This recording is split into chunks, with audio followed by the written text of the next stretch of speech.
right out of high school, I moved to Nashville and lived out there for a few months and worked in a church, and I really felt the call of God on my life to do music and to lead people in praise and worship and to write songs and play my guitar. I was born and raised in Oklahoma. I'm a country boy, and I'm glad to be a country boy. Grew up out here on a farm. In fact, this is where I grew up. My folks raised me in a Christian environment, and I'm grateful for that. I was fortunate through a Christian school to get to learn gospel music, and I started playing praise and worship in high school, and I was kind of bent that way. I was leaning that way anyways because my whole family plays music. My dad and his uncles, they used to sing in a group called Fiery Brothers, and they traveled all over the place and were real popular, and they did gospel bluegrass music, and they're some of the best musicians I've ever seen. So I was fortunate to be involved in what they did and learn under them. And my dad and my uncle operated Fiery Brothers music store here in Tulsa, and we took over our family's music store, and we're real involved in that and real excited. And so I was kind of brought up in that whole environment, that musical family, and real fortunate to be involved in that kind of stuff. I started in music when I was really young. I started doing theater professionally when I was 10 years old, and so I was kind of thrust into it at an early age, and my parents were great. They were so supportive of anything musical, and did that growing up and went to school to do musical theater. I got my BFA in musical theater and dance, and so I was always really involved in the arts. I knew that music was my passion. I came out to Oklahoma to do a musical here. Actually, I did Oklahoma in Oklahoma. So I met my husband, and around that same time, things were shifting for me. I think God was kind of asking me to use my talents in a different way for Him. And I felt like theater, as much as I loved it, maybe wasn't where I was going to spend the rest of my life. So I started moving out of that, and I wasn't sure where I was moving to. I just knew that that was what I needed to get out of for a while. At that same time, we moved to Nashville, and my husband was on the road with FFH at the time. And so I didn't know what I was doing. I took a break from singing for a while, and my first thing was that I felt that God said, I kept saying, what are you calling me to do? You're telling me not to do theater, but what am I supposed to do?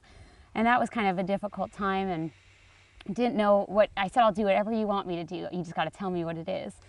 And I felt like He said, I'm calling you to be a helpmate first. And I felt like I knew, even if I didn't know what I was going to do, I felt that I knew what He was supposed to do, and that my husband was supposed to be a worship leader, and that he was, God put that guitar in his hand and said, go play it for me. And I knew that, and so He said, help him, if that means administratively, if that means calling churches, if that means helping him, while he's on the road. And then it just developed more. All of a sudden, it was neat. He took me out of it for a while to give it right back to me. He said, I'm going to still let you do music. I just needed to let you know why I wanted you to do it. I need your help. So I'm choosing you today. When 1,000 voices scream, when every hand is reaching, it's easy to compromise, to step outside the lines, just a touch of grace. I need to make a change. I'm choosing you today. Oh, it's hard to really pinpoint our style. My parents fed me the Jim Croce, James Taylor folk music, and it definitely falls into my style now just because I was raised listening to that. Listened to a lot of bluegrass, and then I got into contemporary Christian in high school. So, it's kind of hard to put in a box, to be honest with you. There's a lot of folk acoustic elements mixed with some pop electric guitar type stuff. So I don't know, you can't really describe it, but I do believe it's a cool sound. It's a new sound. I think we're covering some ground that hasn't really been covered before with our music and with our style and the way we're using instruments and things. So. I'm choosing you today. When 1,000 voices scream, when every hand is reaching, it's easy to compromise, to step outside the line, just a touch of grace. I need to make a change. I'm choosing you today. When 1,000 voices scream, when every hand is reaching, it's easy to compromise,